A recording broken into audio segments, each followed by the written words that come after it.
Here's George Foreman with InventHelp. Hi, I'm George Foreman. Do you have an idea for a new product or invention? People ask me all the time, George, how do I get my idea in front of companies? How do I get a patent? What do I do next? Do you have the same questions? I'll tell you like I'll tell them all. Call my friends at InventHelp. Call InventHelp today for free information. InventHelp has been helping inventors for more than 30 years and has sales offices nationwide. InventHelp can submit your invention to companies who are interested in receiving new ideas. If you have an idea and want to try to patent it and submit it to companies, you should call InventHelp today for free information. Listen, I can't guarantee a company will be interested in your idea, but I believe every inventor deserves the opportunity to step into the ring and take their best shot. Put InventHelp in your corner. To get your free inventor's information, call 1-800-353-6490. That's 1-800-353-6490. Again, 1-800-353-6490. You're listening to the Spark Radio Network. Radio like you've never heard before. Innovation, creativity, and imagination are all said to begin with a spark. So fasten your seatbelt and take the ride of your life and listen for the spark. I'm not ready to end the fight. I'm not ready to back down. 'Cause I've been through hell and I don't have time to go round and round and round. It's too late to turn back now. You know I wouldn't if I could. 'Cause I'm proud as hell. I can't bring myself to do what it is you think I should. Well, good evening, folks. Welcome to the slightly better late than never edition of the Jen and Rick Show.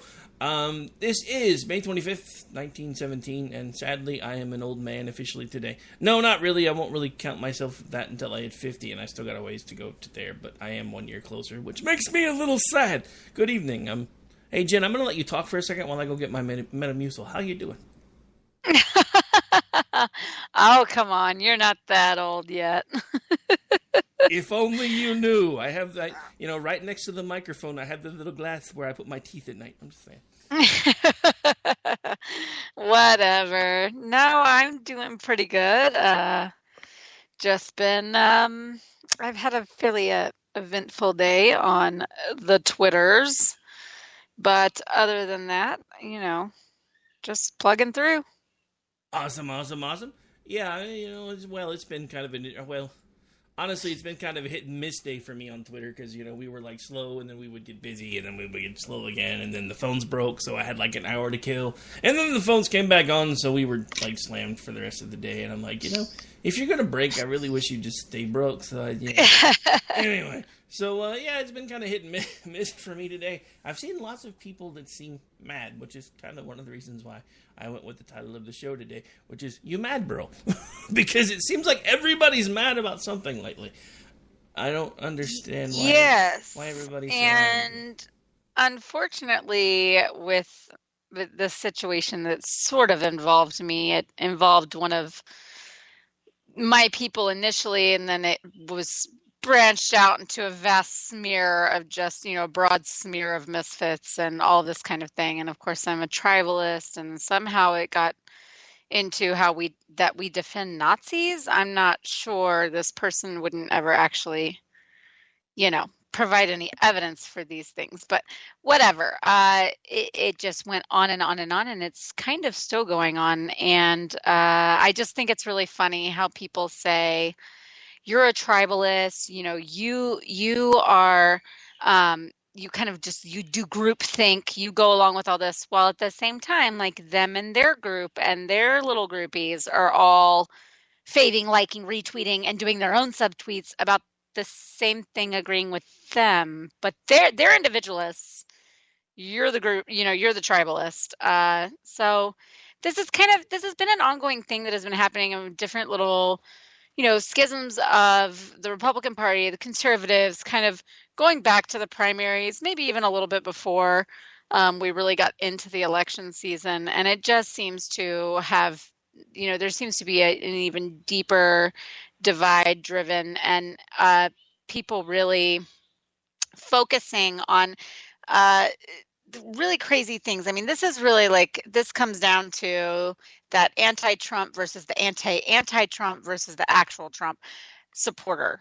And it's so weird. They've decided that the anti-Trump are people that were never Trump but are now giving Trump a chance, which basically makes them closet Trump supporters, which means that you basically want to wear a MAGA hat, but you just can't bring yourself to do it because you don't want to lose friends and you don't want to look bad and you don't want people to call you a bigot or a racist. It's a completely unfounded argument, but that's where we are. And these things, this is a further divide of the conservative side of politics and the GOP being so split. And this is how it is in the Trump GOP, I guess. And well, I mean, did we or did we not call this months ago, though? Yep, absolutely. That was one of the reasons why, from the beginning, I was diametrically opposed to this presidency. So were a lot of people on the station. We've taken flack for it all along. And now we're taking just as much flack because now that he's president, we're at least trying to give him the benefit of the doubt. But, you know, I got to be honest. There isn't too much that I really feel like I can give him the benefit of the doubt for because he honestly hasn't accomplished much. I mean, the one thing that I'm happy about is I've seen him undo the Obama apology tour. So far, that's really about the only thing that I can kind of get behind, because the rest of it's just kind of been kind of this little swerve to the left that I'm not too happy about, honestly. Well, yeah, I think it's that. But the problem is that it's not even. You don't even have to be giving him a chance. You can just be not buying into every fainting spell of the left over every single thing that happens or might be possibly related to Trump. Or you might even support one of the nominees that Trump put up and got confirmed or something like that. And then that makes you insufficiently never Trump or anti-Trump. So it doesn't even matter if you're not supporting what he's doing or if you don't think that there's really anything that he's done that's good. If you even remotely connect someone with something positive that could be linked back to Trump, then you're not anti-Trump enough. Yeah. It's exhausting. It's just really kind of weird. I'm not even going to lie. It's stupid. It's so stupid. And I don't even get why it continues to be argued. But, you know, I do take offense to being called a Nazi supporter, and I take offense to being called a tribalist for not sufficiently denouncing this administration and the way the holier-than-thou conservators, who seem to be the arbiters of conservatism, the gatekeepers, deem me to be. So that's all I'm going to say about that. How about that?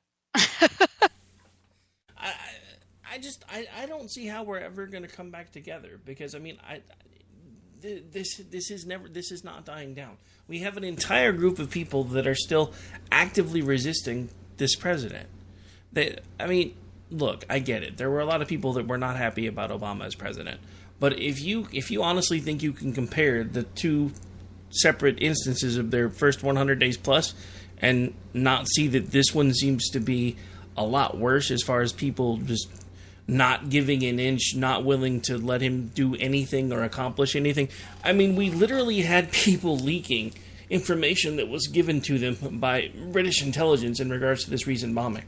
We had people somewhere in our intelligence agencies leaking things to the press that actually had the British Prime Minister call us out and be like, hey, you know what, for at least a little bit, we're not sharing anything with you guys anymore because this wound up in the papers. And it was nothing but a ploy to make Trump look stupid. That's exactly what it was. I mean, look, folks, again, I'm trying to give him the benefit of the doubt, but let's be honest. He makes himself look dumb enough all the time. You don't have to help him. He does it all the time because he's not polished. And look, I'm not necessarily saying that that's a bad thing either at this point, because I kind of like the fact that he just basically tells you what he's thinking, because at least you know what he's thinking at any given time, because he doesn't have a filter. That's the one, I guess, good thing, other than the fact that he's kind of undoing all of Barack Obama's kowtowing that he did for the first 100 days plus. that I can see. And yes, there are times when it gets him in trouble, but it's also, to me, a little bit refreshing that we don't have somebody running everything through filters and polls and everything else to a point, and then there are times when he like does his complete about face and then runs everything through polls and filters. I swear, I'm starting to think he's bipolar. Well, he might be a little bit. I don't know. I think it's just kind of he's used to going with the ebb and flow of kind of popularity on one side with his entertainment side of his life, but then he's very used to being authoritative on the business side of his life. So trying to kind of connect those two and emerge a leader in politics is proving struggling. And I think he does kind of go back and forth between the two quite a bit. It makes sense to me. Yeah, and actually we had Jess on Twitter point out something that I guess I didn't give him credit for. I guess another good thing about him being president is Gorsuch is on the bench, because that's definitely a good thing. So I guess there are things to be at least happy about. But sure. I was going to say one thing, though. When you said, I'm not sure how we can ever come back together or be reconciled, and I am going to give a not so popular answer, and that is, I don't necessarily want to be. The way that I have been treated, the way that friends of mine, friends of ours, writers that I respect, people that I know that have just simply stood up for themselves, said what they believe and have defended themselves, have stood on principle, even if that's not, whether it's for, against, or sometimes with, sometimes against Trump, whatever it is. I don't think these people have not respected it. It's my way or the highway, and that's what they claim others do, but that's what they're doing. And that particular group of conservatives, so-called conservatives, I'm not sure that I ever want them on my side again. I'm not sure that I want to be reconciled with them. I'm not sure that I want to have unity with those type of, purging, purity test, nothing is ever good enough types. I'd rather them go wallow in their own misery and join with people that are finding conservatives and join with people that are starting to see things a little bit more center right instead of center left as they might have been before. Join with people that have some sort of ideals that I can relate to, maybe morality, maybe it's political, maybe there are just some fundamental similarities on various topics that we can come together for, and maybe that's who we kind of forge ahead with. I don't know that I need to reunite with the cynical, backstabbing, and ultimately miserable group on the right that just refuse to give an inch to anyone, anytime, anywhere, and have no grace. Why you got to talk about Sean Hannity like that, yo? Oh, well, I didn't even mention the crazies. I mean, he's just crazy. I mean, they're gonna jump on and off the train no matter how many times they break their neck. So, I mean, whatever. Yeah, no matter how many times they've been thrown onto the tracks. They're still gonna jump right back on the train. So, it seems like, I know we just did one of these on last Thursday, but because we didn't do Tuesday, I feel like it's been forever since we've done a show, because there's been so much that's happened in the news. I mean, I guess people are boycotting Hannity and pulling his sponsors over the whole who was it? Seth Rich. I don't want to say the guy's name wrong, but I think that's what it was. I don't have any of the information in front of me, because I guess Hannity had made this public declaration that he wasn't going to stop talking about it until he found the truth. And apparently, at one point, there were certain publications that were saying that the parents weren't real happy about all the extra publicity, and they just kind of wished that it would stop, and that they wish people would stop floating conspiracy theories about their son's death. And then, of course, Hannity went on a Twitter tirade. I mean, I thought his Twitter tirades before were bad. This was out there. It was bad. Bad. Hannity is just, I don't even know what to say about him anymore. It's it's like everybody that I used to respect at some point during this election, they were replaced by pod people. Because I actually used to really like Hannity. I really did. I liked most of what he said. I liked what he stood for. I liked the idea that, he was this everyday working class guy that managed to pull off what I've been trying to pull off now for 9 years. And I know he's put a lot more time in it than that. But the thing that I have noticed more and more with this line of work is there comes a time when you just have to stop. Because you get so used to hearing your own voice, you get so used to believing your own press, that you stop listening to the people around you, and all of a sudden you are the end-all and be-all of talk radio. And I don't ever want to be that guy. If I ever get to that point, I really wish somebody would just tell me so I could stop. Because that's what's happening. He's gotten so enamored with the sound of his own voice that he will not stop talking, ever. The guy never shuts up. Well, It's and like and Hannity sometimes with a I've bigger been microphone. questioning, like, does he even really know what he's saying? It seems like he doesn't. I don't know. Points aren't really being made, and things are being repeated over and over. And, that's usually what happens when you don't really have something that you're actually, a topic that you're actually talking about and have a message to put forth. Well, I don't know. See, some of that kind of upsets me, too, because, let's face it, he's got a whole staff that puts things together for him. You think he could find more than 3 or 4 talking points in a 3-hour program? I'm just saying. Well, it's true. Well, and this thing with Seth Rich, he has just gone and pushed and pushed and pushed, and people have said to back off, and his family has reached out and released, statements and thing asking for it to be dropped, to not continue to push some sort of conspiracy that is covered every single day on a nationally televised, primetime news show. And I understand the idea from a certain perspective of, well, I don't feel like we have the truth, and why should we stop trying to find the truth? But the nature of the conspiracy theory and how far it's gone, and how much of it is actually that they keep pushing, things that they keep saying, has very much so been debunked, is just disrespectful. And now it's just becoming, it's just like a dog and pony show. And it's sad, really. It's embarrassing. And the fact that he still quotes their statements and says, this is heartbreaking, it's so sad, I feel for them, I pray for them, is just gross, because he's just still on about it. Obviously didn't get the message. Well, here's my thing. And again, this was, not that I have the delusions that he actually read it, but I actually tweeted this to him, and this was my only point, and this is the point that I think a lot of people have been trying to make without necessarily attacking him. Look, at this point, because we don't know what's true in the media anymore, he's the only one that knows for sure if the parents have asked him to stop. If the parents asked him to stop, and he continued, then that is abhorrent. If they literally reached out to him and said, look, can you stop doing this because you're not helping anything? As someone who used to run investigations for a living, I can tell you that what Sean Hannity was doing at this point was not helping anything. It was pointing people in a zillion different directions.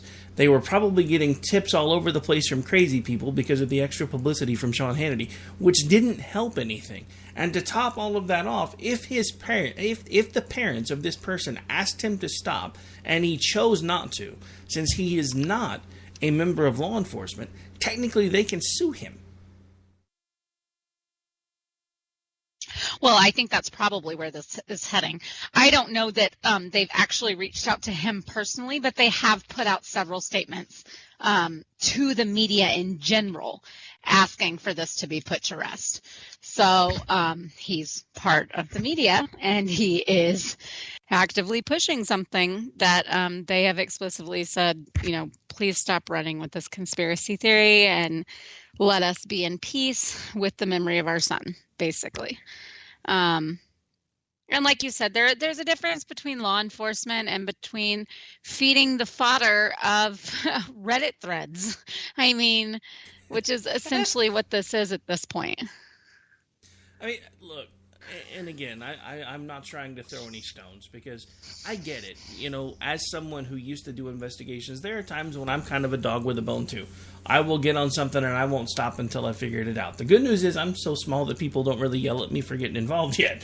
The bad news is there could have been times if I was any larger that people may have been getting on to me. But in the event that they did, then I would have stopped. Because, again, there comes a time when you need to pay attention to what the family members are saying.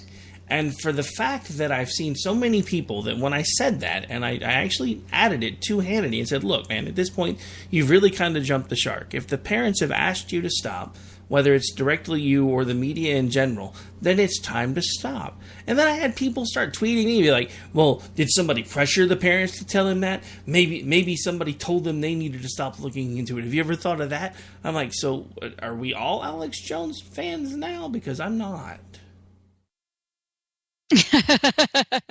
Well, you know what the rumor is. The rumor is that if he leaves Fox, he's going to InfoWars. Well, good riddance, because that's about where he needs to land. For those of you that haven't listened for a while, I actually was general manager of another station before a partner and I started this one. Alex Jones was actually trying to come over to that station, and I told my partner at the time in that one that if he took him, I was leaving. So, no, I've never been an Alex Jones fan. So, yes, I understand the guy gets clicks, he gets numbers. That's what my partner was looking for. And I told him, that's not what I want on this station. So, if you want me to run it and run it the way that I think it needs to be run, Alex Jones needs to be the last thing ever on this station. And if you sign him, then I'm leaving. Yowzers. Because look, I guess that's another thing. Another reason I'm kind of bringing up Alex Jones, because I just saw a tweet the other day that apparently he has press creds for the White House now. Oh my gosh, who else does? There's several of them. It's crazy. And you know, honestly, I don't care so much about that in general, except for that, you know, the right would be pitching a fit about some extreme leftist wacko blogs getting access if it was a Democratic president. And so it's just stupid. I mean, in general, I'm like, give press passes to whoever you want to give press passes to, and no one takes InfoWars really that seriously, so whatever. But if we are going to be serious about this, then yeah, it's pretty pathetic. Yeah, so I just got a message because I had mentioned the former partner who seemed to want to sign Alex Jones. Station manager Ann just assured me that she'll never try to sign him over here, so I guess that's a good thing. But, you know, I mean, here's the thing with Alex Jones getting press credentials. I mean, it's one thing to get him for, like, CPAC or something like that. You know, I mean, we've done it. I've now done it several times for several different outlets. We had creds for the RNC, which I think bumped us up a level as far as anybody was concerned, because that was one of the biggest events we've gotten to. But having press creds for the White House, the actual White House press room, that's going to, whether anybody wants to admit it or not, that's going to give legitimacy and credence to Alex Jones, which is the last thing that he deserves. Yeah, I guess I'm also just, oh gosh, can I get my thoughts together? My knowledge of Alex Jones goes back so far, and I've known him for all of my adult life as the crazy nutbop that like spouts off conspiracy theories, screams into the television, because I don't know where he's originally from, but he got his start in Austin, and he used to be on public access television at like midnight, you know, starting in the early 2000s. And after 9/11, I remember, and I think I've told this on here before, he was like the crazy guy that was like yelling about how all the different various conspiracies, and he was one of the first people to perpetuate that, you know, steel can't bend, it can't melt, it can't this, it can't that, you know. So he was drawing huge diagrams on big, big, big whiteboards that spanned like this whole side of a wall of a room. It looked like a portable classroom, and he's drawing all over it and showing how this couldn't be that, and point of impact is this, and da da da da da. And my brother and I mean, I was like 18 years old. I was about to move to New York City. No, I'd come back from New York City. That's right. I'd come back from living in New York, and that summer, my brother and I, for like a solid month, when we didn't have anything else to do, it'd be like, oh shoot, Alex Jones is about to be on. And we'd go upstairs, we'd like have popcorn and snacks and like drinks or whatever, and we'd watch him be insane. And we thought it was so funny. So I've just come from a place where I've never taken him seriously. I've always known him as this crazy wacko, and he has been crazy leftist and crazy far right-wing nut job. I mean, he has done all of it. It depends on the topic, and it depends on who it was. He's now kind of found his little niche of where he can make the money, which is why he's, spouting the things he is now. But it's so hard for me to even remotely think of anyone taking him seriously. I know it happens. I know it, but it's just so ingrained in me that he is a crazy person, and he, wants the views and the clicks and the laughs, and it's so hard for me to see it as anything more.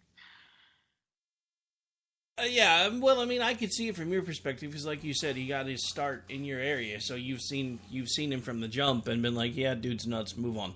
And I understand that, but what I'm saying is the fact that because, I mean, now that he has White House press creds, he's gonna wind up increasing his audience because the thing about something that's that big is it will actually add to the legitimacy of whoever has those, unless they screw up with them. Kind of like, who was it that was like mad because he was supposed to have press credentials and then went in there on the wrong day and thought that they took them from him and like went on this raging tweet thing and was like, oh, my bad, I was going in on the wrong day. I don't remember who that was, but yeah. If Alex Jones does that, then yeah, people will probably... It was Cernovich, wasn't it, Cernovich? That was it. I never can... I don't know. I always make fun of his name, so I can't ever seem to remember it. Anyway, yeah, speaking of which, I also thought it was funny that, at CPAC, someone who is there to interview people, talk to people, make connections, actually refused to be interviewed by one of our people, which was Cernovich. I thought that was funny. Yeah, of course he did. He's a special thing, that one. So, speaking of special people, the human Pez dispenser's at it again. I just saw him on Twitter. Apparently, he's upset because a recent Fox News poll has Donald Trump tanking, while another poll, I think it was Rasmussen, shows him on an upswing. And I guess he's not... One of them's fake and the other one's not, and he's not sure which one. Oh, well, it can't... I mean, Fox wouldn't be wrong, right? Well, up until 5 minutes ago, that would have been what he said. But, now, now... The reason I bring this up, because it's funny, is all through the campaign, everybody but Breitbart and Fox had their polls wrong. Because they had Trump up, everybody else had him down. Rasmussen was fake, didn't know what they were doing. Now he's like, this is crap. Fox News has Trump down and Rasmussen shows that he's up. Fox is becoming fake news, or some crap like that. I was like, You said the same, right. You said the same thing about Rasmussen like a year ago. Would you make up your mind? I just want to do whatever fits whatever I'm saying at the time. Just pick a side. That's all I'm asking you to do. If you want to be diehard Trump, then that's great. That's fine. Pick a side. Stay with it. Ride it till you hit the iceberg. I don't care. But quit with the flip-floppy stuff. I mean, that's why I've always tried to stay in the middle, because at least then if I'm jumping around, it makes sense to me, because I'm trying to keep things kind of center as best as possible. Like, hey, this is pretty cool. This, not so much. Why are they giving him such a hard time on this? Why do we still have this huge resistance movement? Why did he just tweet that at 3 a.m.? And why does he still have access to that account? Oh, never mind, that's his personal account. The other one's the one that gets run by staffers, which is why the presidential one actually makes sense, and the other one looks like he turned a 5-year-old hopped up on orange juice loose. Well, I do have a question. I want to know, Well, it's not so. Actually, I just want to say something. Obviously, because of Trump, this is what we get. And so that's why you have the GOP candidate in Montana that punched or threw down or body slammed or whatever, chokehold the reporter. It's obviously an environment that's being fostered by Trump, and this is going to be the new reality because it's what we encourage and it's what we want because we elected Trump into office, right? Well, I mean, that's what the resistance seems to think. But we'll talk about that some more when we get back because we're at the bottom of the hour. We got to take a really quick break. Got more to talk about. We have dozens of students who were, more than 5 dozen Middlebury College students were disciplined for their role in shutting down a speech. We have the recent organizer of the Women's March that was quoted as to saying that if it was up to her, she would remove certain women's vaginas. Lots more to talk about. Lots of crazy. We'll be right back. Stay tuned. I'm not ready to end the fight. I'm not ready to back down. 'Cause I've been through This is hell John and I Preston, don't. Marine combat veteran and Pacific Records recording artist. Just reaching out to have you check out our new album, Battle Cry, Songs of America's Heroes. An album featuring phenomenal other combat veteran artists like Scott Brown of the Scooter Brown Band, Ryan Weaver, Rowdy Johnson, just an incredible mix of people. This is all veterans telling our stories and our lives, and we're giving 100% of our proceeds to the Valkyrie Initiative to help veterans and first responders integrate back into society. I myself have battled with post-traumatic stress for many years and lost my own brother, a Marine Corps veteran, to suicide. I ask that you step with us and make this happen. We are in pre-order right now and release on March 17th. Go to iTunes, go to Amazon, buy. We plan on making the charts and making it at a very high level, and your support right now makes a difference. This is the release of my new song, Superman Falls, which is actually about the loss of my own brother, which happened last year, and I would love for everyone to check it out, to listen, and hopefully it'll make a difference in many lives.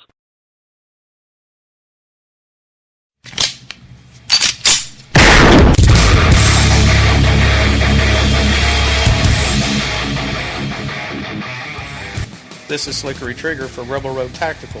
With proper care and feeding, your pistol will be ready when you need it. There to save your life. Shouldn't your gear be that good? Whether you need a holster for comfortable everyday carry or a tough-as-nails holster for your next training course, Rebel Road Tactical has what you need. Check us out on the web at rebelroadtactical.com.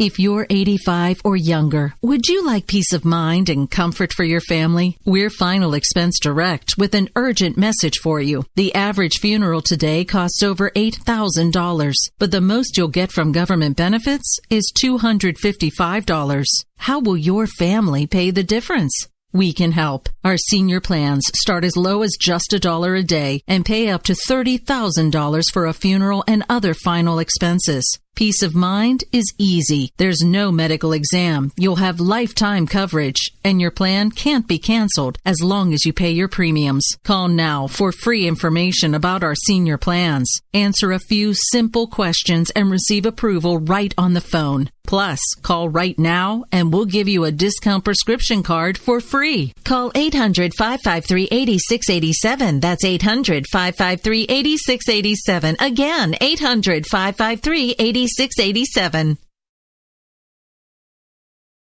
Here's George Foreman with InventHelp. Hi, I'm George Foreman. Do you have an idea for a new product or invention? People ask me all the time, George, how do I get my idea in front of companies? How do I get a patent? What do I do next? Do you have the same questions? I'll tell you like I'll tell them all. Call my friends at InventHelp. Call InventHelp today for free information. InventHelp has been helping inventors for more than 30 years and has sales offices nationwide. InventHelp can submit your invention to companies who are interested in receiving new new ideas. If you have an idea and want to try to patent it and submit it to companies, you should call InventHelp today for free information. Listen, I can't guarantee a company will be interested in your idea, but I believe every inventor deserves the opportunity to step into the ring and take their best shot. Put InventHelp in your corner. Get your free inventor's information. Call 1-800-353-6490. That's 1-800-353-6490. Again, 1-800-353-6490.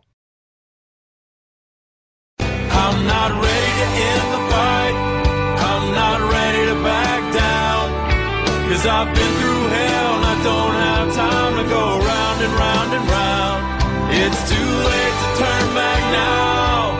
You know I wouldn't if I could. 'Cause I'm proud as hell. I can't bring myself to do what it is you think I should.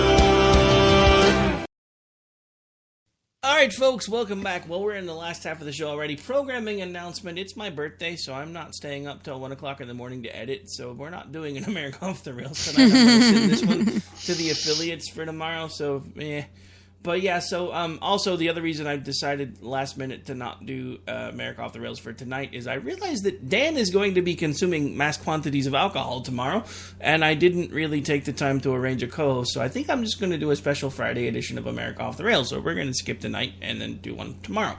Kind of like what happened last minute with weather issues last week. We didn't do our Robinson and Wright, and he wound up doing the right side because he didn't get to do one on Wednesday. So I'm going to kind of call an audible, and we're going to end it for tonight as far as the live broadcast here in just about 20 minutes or so. And then that will be it for the night, because that will put me in bed maybe by midnight instead of about 2. Because it's my birthday, and I really don't want to stay up all night editing audio.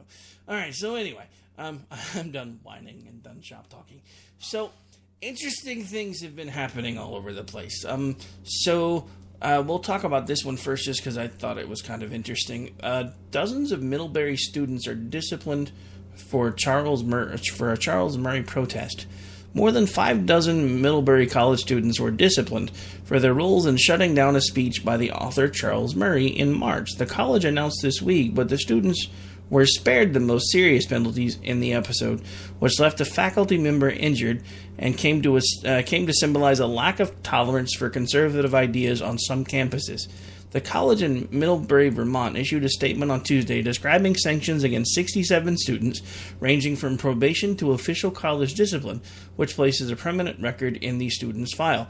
The statement did not disclose how many students received a harsher punishment, but said some graduate schools and employers require individuals to disclose official discipline in their applications. None of the students were suspended or expelled. A college spokesman, Bill Berger, said the statement was intentionally vague because of concerns that releasing details would identify individual students violating federal laws aimed at protecting a student's right to privacy. So an estimated 100 to 150 students at the liberal arts college shouted down Mr. Murray, who had been invited by a conservative student group, a political scientist who has written several books. He is best known for The Bell Curve, published in 1994, in which he linked socioeconomic status with race and intelligence. Students and protesters of the book said the book espoused a racist view that had no place on a college campus. Remember when colleges protested for free speech, not against?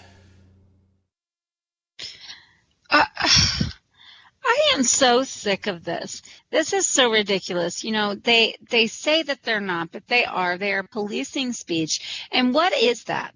What is that? That is not tolerant. That is not progressive. That is not free. That is fascism.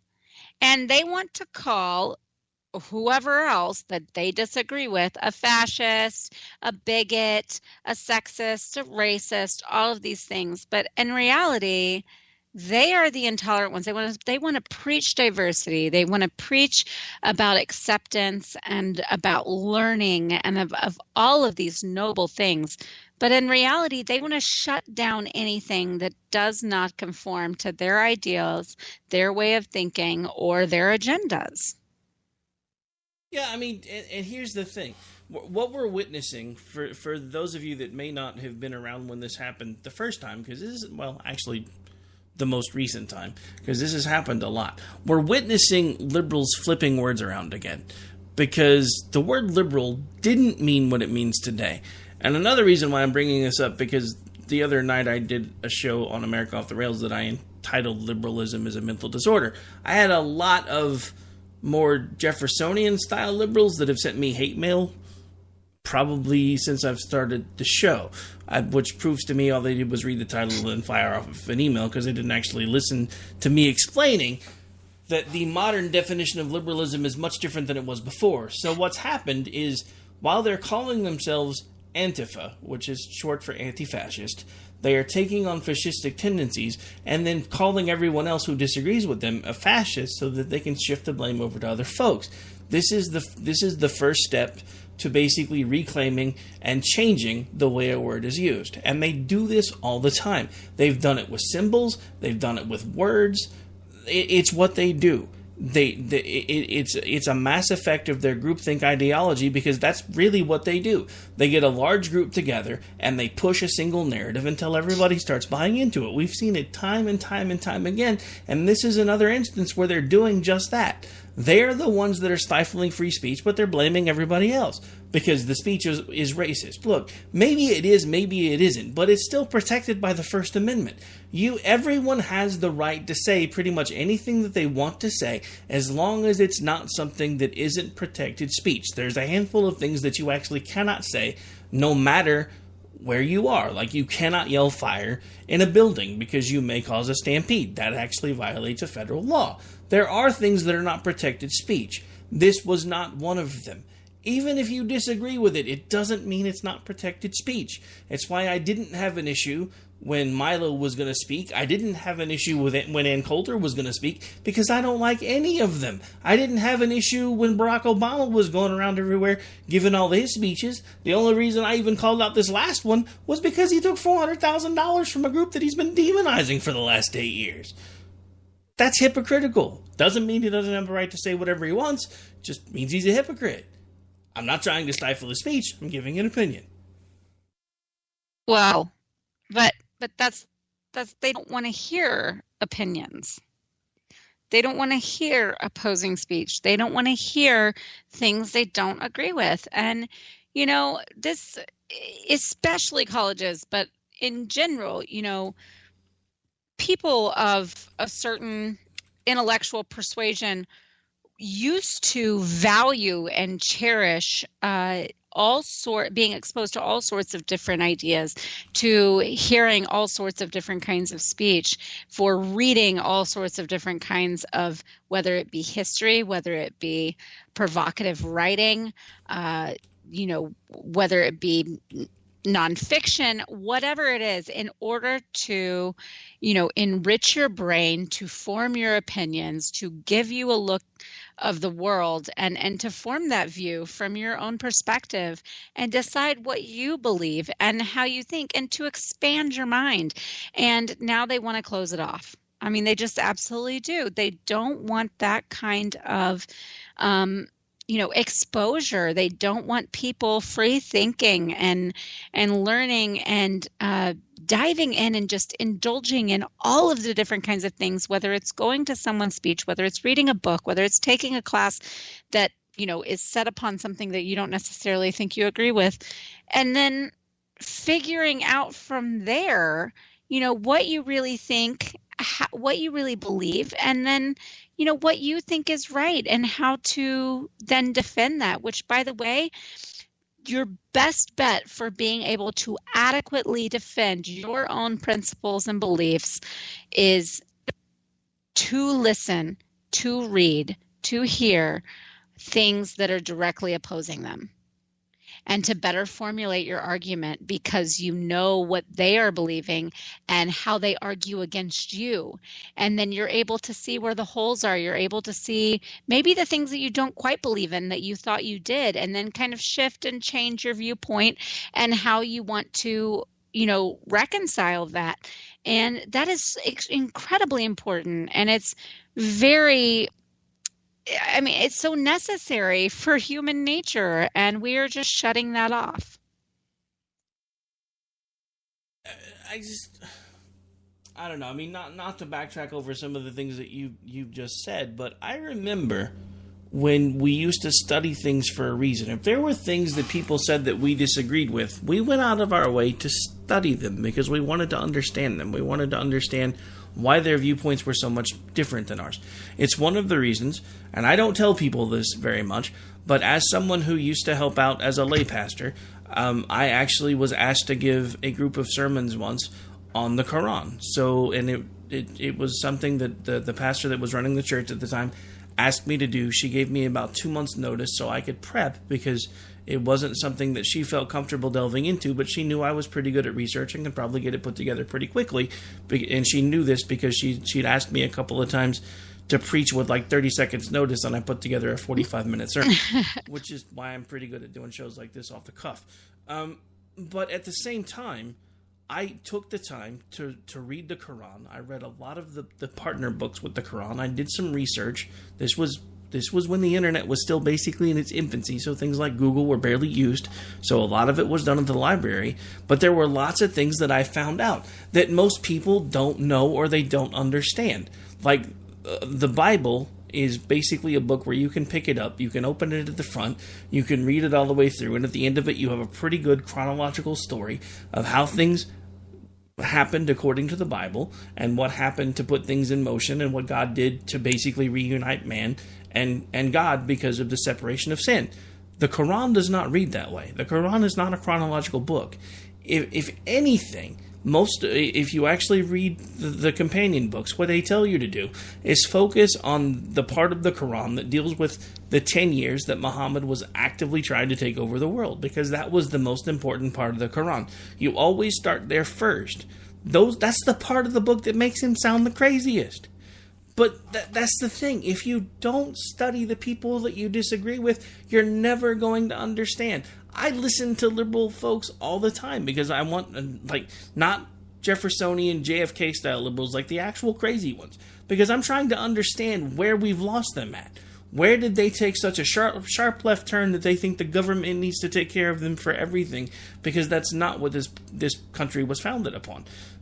And that's why I have such a hard time with all these people that shout everybody down all the time. Because here, look, if you disagree with someone, there may be a very visceral reason why you're disagreeing with them. So your reaction may have more to do with you than it does them. So maybe you should look into what's causing that reaction. And the only way you can do that is by studying what it is that they're saying that has you upset.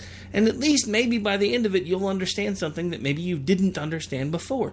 That's what college used to be about. It was about expanding your horizons. It was about this idea that people were going to come together. They were going to give different points of view, different courses of study, different ways to basically bring everybody together. And now it's the exact opposite.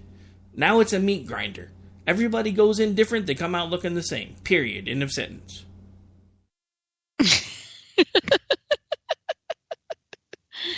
I mean, it's so true.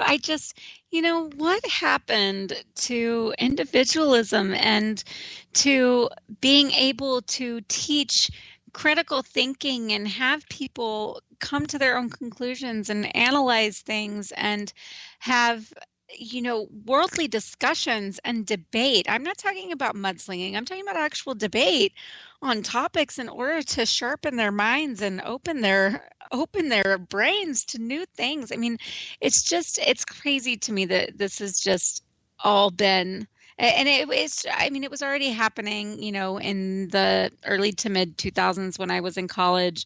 There was a lot of pipe down type stuff for anyone that wasn't going along with the typical, liberal agenda and groupthink. I was lucky that I had a few, and I was at a very liberal school, but I was lucky that I had a few professors that did like to hear from me and my counterpoints, and would often, after someone went off on a little tirade, would say, and Ms. Homestead, do you have anything you'd like to add? Do you have anything you'd like to say?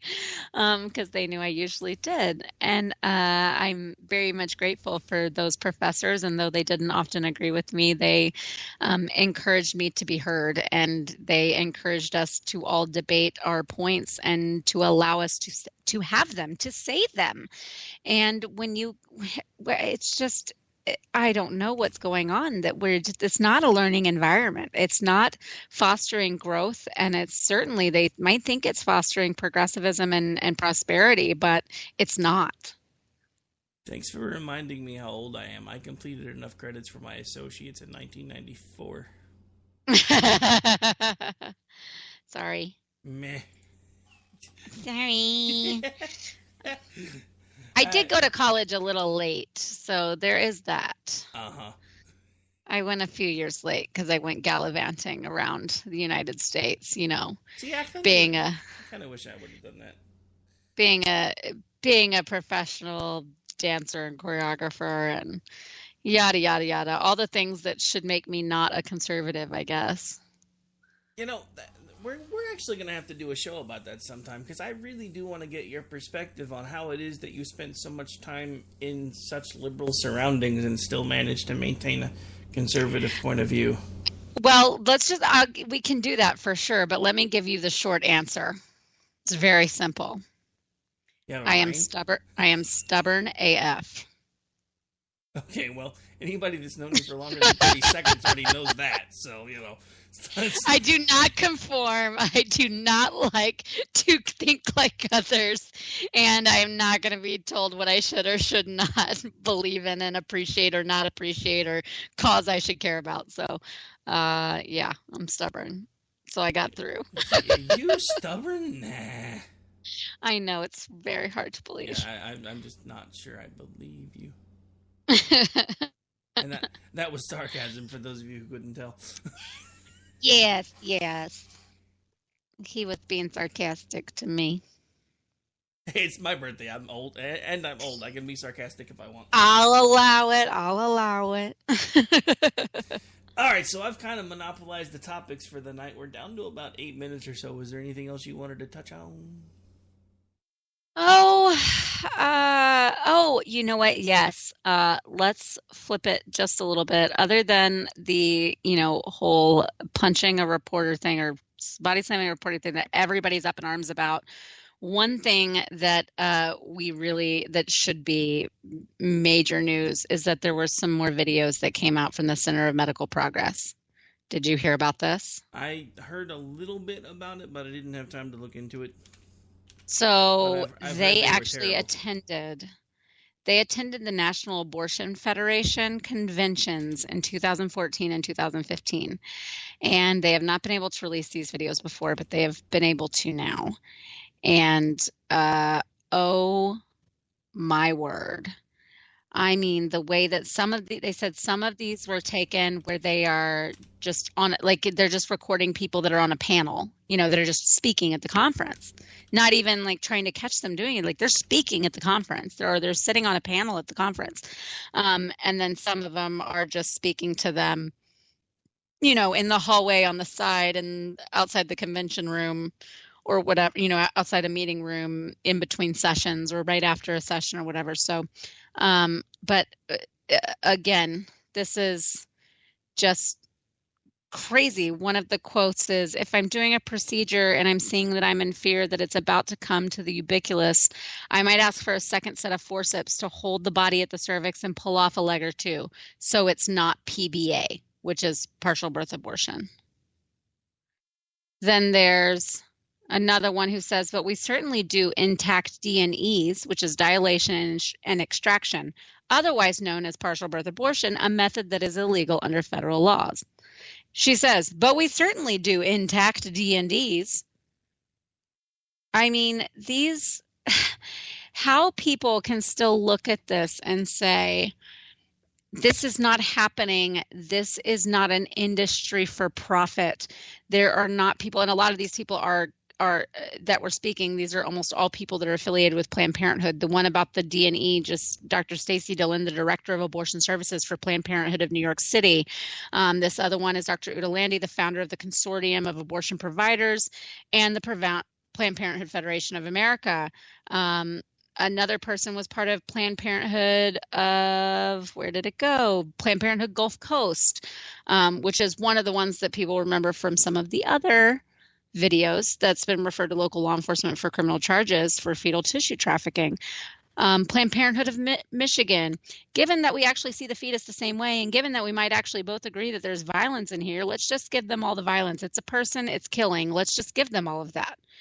Basically in a way to say that let's not worry about what we call it. It's just abortion, and we deserve to have abortion as a right, no matter if it really is killing a kid. I mean, this is just it's unfathomable to me. It's so disgusting. And so I'm sure we'll be, as people die down about some of the other crazy things in the news cycle, the right will be probably writing some more on this. For now, you definitely can find an article at National Review. And I think a couple of the other outlets have picked up on it. And I know Lila Rose, who's a huge pro-life advocate and works for several different pro-life organizations. You can go to her Twitter, and she's got videos, and she's got a lot of information about all of this. But it's just disgusting. I can't even believe it. The first video shocked me. This just also, I don't know. I'll never get used to it. I never will. Well, here's my thing. I'm first of all flabbergasted that they held a convention. Yeah. I mean, just let that sink in for a second. I mean, because conventions are basically celebrations. I've been to multiple kinds of different conventions, and it's basically, it's a party, whether it's a political convention, whether it's, some sort of a sci-fi convention, whatever the case may be, it's for like-minded people to get together and celebrate something and talk about it in an open forum. So you're talking about a group of people that were basically getting together to not only celebrate, but strategize about how to maintain the murder factories, otherwise known as abortion clinics. And look, again, I'm not telling anybody what they need to believe. I'm telling you what my beliefs are. I do not believe in abortion. I am staunchly opposed to it. I will admit there are times that I think we need to make exceptions. Otherwise, we're going to go back to coat hangers and dark alleys. But that doesn't mean that I think it needs to be what it is now. Casual birth control is never what abortion was intended for. And the fact that so many people are okay with it being casual birth control astounds me. The fact that we have a convention that talks about this and says, you know what, let's just cede the point. They want to call it murder, fine. We'll just, who cares? It's abortion. We need abortion. Abortion is a right. So you now have the right to kill your child? Yeah, and for how long? I mean, that is just such a dangerous thing to talk about. And they go on, they do actually discuss more about about the harvesting of organs and profiting off of it. The National Director of CAPS for Planned Parenthood Federation of America, but the truth is that some might want to do this to increase their revenues, and we can't stop them. It helps them out significantly. And then the Planned Parenthood of New York City, the Director of Abortion Services. But I think a financial incentive from you guys talking about tissue buyers is going to be like the people who we have to get this approved from will be very happy about it. I mean, this stuff is it's gruesome. There's another one where they talk about not being able to initially they don't get the head right to where they, how they go in and they crush the skull and, basically kill the brain, and how sometimes it's like, oops, whoop, that wasn't it. Hope I didn't get the uterus. I mean, it's just gross. It's absolutely disgusting anyways. And then if you think about it and like you and I do, that is a human baby that they're talking about in that way, it's just so hard to even put into words. Now, and this is my closing point on this, because then we're about out of time. Science tells us that a human baby at 9 weeks can feel pain. 9 weeks. The nervous system is active. The nerves are firing. They can sense and respond to stimuli such as pain. And you want to tell me that it's fine to kill a clump of cells up until, week 16? What is it, 12, 16, somewhere around there? I don't know. Yeah. But so, I mean, it astounds me that we've come to this, that life means so little. I mean, because we talk about the German Holocaust like it was yesterday. For those of us that admit it exists, when we start talking about the fact that Hitler basically snuffed out 6 million lives, it's heart-wrenching. And then you look at the numbers of children that have been snuffed from existence before they were even given a chance to take their first breath, and it breaks your heart. It breaks my heart, and I'm not even a mom, but as a father, looking at my children and watching them grow, I couldn't imagine basically discarding them and basically throwing them on the floor or selling them off for parts. So my thought on this is, if we're going to allow these people to basically come out and say, you know what, let's just give up the fight, tell them it's murder, and we think we need to keep selling off the body parts, that's fine. If you're gonna basically stop the pretense, tell everybody that, yeah, we admitted it's murder, but we're still gonna keep selling off the body parts, good, you don't need my tax dollars anymore. So let the people that are evil, terrible monsters that are okay with you carving up children to help fund you if that's what they want to do, but I'm out. Yeah, this kind of thing is just so indefensible. I have been hard pressed, even some of the people that I talk with openly about this topic, that the last time that videos were released, at first they didn't want to believe them. Then when they really watched them, and even though liberal media outlets tried to say they were debunked, they were not.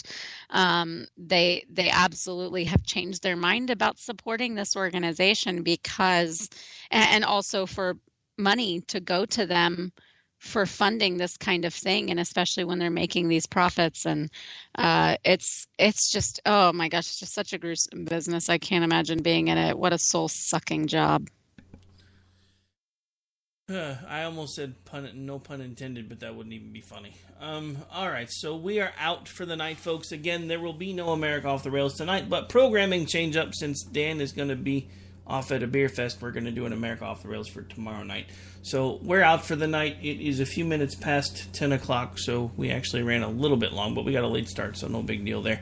As far as I know, everything will continue to run as normal. I don't have any major severe weather on the horizon for the next week other than this weekend, so I don't think we'll have to do any emergency procedures to be like, okay, we got to do replays or we got to do this. And luckily May's almost over, which is our worst severe weather month, so yay. Good deal. All right, so on the way out, why don't you remind folks where it is that they can hang out with you when you're not on the radio hanging out with me? Yes, find me on Twitter at jhomestead, Facebook JR Homestead, and you could check out my tribalist gang of misfits at misfitspolitics.com. Oh, sorry. I probably didn't translate really well. I was trying to do the old Indian noise thing, but whatever. All right, so anyway, we are out, folks. Have a great night, and I don't care if you're tribalist. You're still cool in my book. I'm not ready to end the fight. I'm not ready to back down. 'Cause I've been through hell and I don't have time to go round and round and round. It's too late to turn back now. You know I wouldn't if I could.